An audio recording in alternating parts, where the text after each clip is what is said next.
தமிழ்நாட்டிலேயே முதல் முறையாக சென்னையில் மின்சார மாநகர பேருந்துகளின் சேவையை முதலமைச்சர் மு க ஸ்டாலின் கொடியசைத்து தொடங்கி வைத்தார். இதில் சிசிடிவி, செல்போன் சார்ஜிங் உள்ளிட்ட பல்வேறு வசதிகளும் இடம்பெற்றுள்ளன.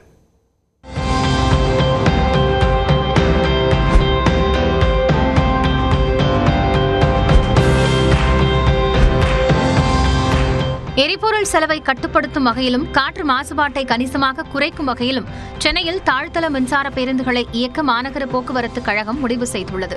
இதற்காக உலக வங்கி நிதி உதவியுடன் 625 தாழ்தள மின்சார பேருந்துகளை வாங்க நடவடிக்கை எடுக்கப்பட்டுள்ளது. அதில் முதற்கட்டமாக 120 மின்சார பேருந்துகளின் சேவையை முதலமைச்சர் மு க ஸ்டாலின் சென்னை வியாசர்பாடி பணிமனையில் நடைபெற்ற விழாவில் தொடங்கி வைத்தார்.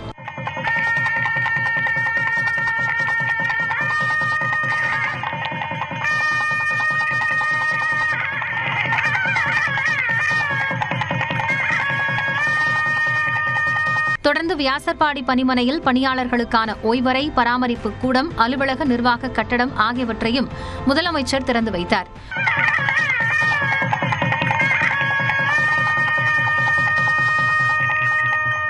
புதிதாக சேவையை தொடங்கியுள்ள மின்சார பேருந்துகளில் ஏராளமான வசதிகள் உள்ளன. தமிழ்நாட்டில் முதல் முறையாக மின்சார பேருந்துகளை 120 பேருந்துகளை தமிழ்நாடு முதலமைச்சர் துவக்கி வைத்திருக்கிறார். 2 மணி நேரத்தில் முழுமையா சார்ஜ் ஆயிடும். 200 கிலோமீட்டர் வரைக்கும் பயன்படுத்தலாம். அதிகபட்சம் 250 கிலோமீட்டர் வரைக்கும் இது பயணிக்க முடியும். அதே போல ஒவ்வொரு சீட்டுக்குமே சீட் பெல்ட் வச்சிருக்காங்க. அதே போல சார்ஜிங் போர்ட் வச்சிருக்காங்க. இங்க ஒரு சார்ஜிங் போர்ட் இருக்கு, இங்க ஒரு சார்ஜிங் போர்ட் இருக்கு. இதெல்லாம் குறிப்பா இன்னைக்கு ரொம்ப ஃபாஸ்ட் வேர்ல்ட்ல சார்ஜ் கூட போடாம நம்ம பரபரப்பான உலகத்தில் இருக்கும். ஸோ அந்த அளவில் நீங்கள் வரும்போது யூஎஸ்பி கேபிள் மட்டும் இருந்தால் போதும், உடனடியாக சார்ஜ் போட்டுக்கலாம். அதே போல் மாற்றுத்திறனாளிகளுக்காக பிரத்யேகமான அந்த ஏறக்கூடிய வசதிகள், பஸ் முழுக்க முழுக்க ஒரு ஜானுக்கு பஸ் அப்படியே சாயும். அந்த அளவுக்கு உங்களை பஸ் உயர்த்த முடியும், பஸ் குறைக்க முடியும். அதுக்கான ஏற்பாடுகள் இருக்கு. அதே போல் வீல் சேர்ல மாற்றுத்திறனாளிகள் அவங்க உள்ள வந்துட்டாங்கன்னா அவங்களுக்கான ஒரு பிரத்யேக இடம் இங்கே அவங்க ஹேண்டில் யூஸ் பண்ணிக்கலாம். தேவையான இடத்துல அவங்க ஸ்டாப் பிரஸ் பண்ணிட்டு அவங்க பஸ் நிறுத்திக்க முடியும். மழைக்காலங்களிலோ அல்லது மிகவும் உயரமான வேகத்தடைகள் உள்ள இடங்களிலோ மின்சார பேருந்தின் உயரத்தை அதிகரிக்கும் வகையிலான வசதி இடம்பெற்றுள்ளது.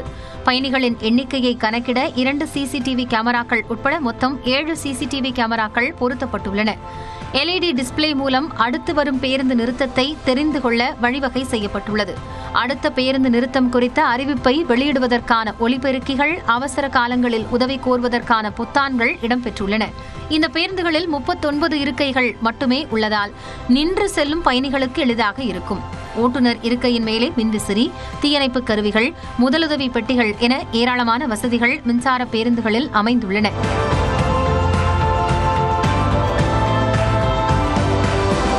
வியாசர்பாடி பணிமனையில் இருந்து கவியரசு கண்ணதாசன் நகர், பிராட்வே, கிளாம்பாக்கம், வள்ளலார் நகர், பூந்தமல்லி, கோயம்பேடு, பெரம்பூர், மணலி, கிண்டி உள்ளிட்ட பகுதிகளுக்கு பேருந்துகள் இயக்கப்படுகின்றன.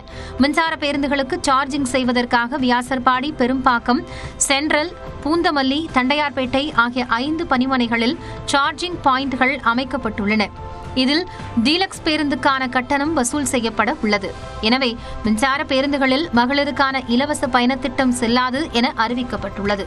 நியூஸ் 18 தமிழ்நாடு செய்திகளுக்காக ஒளிப்பதிவாளர் ஜாஃபருடன் வேல்முருகன்.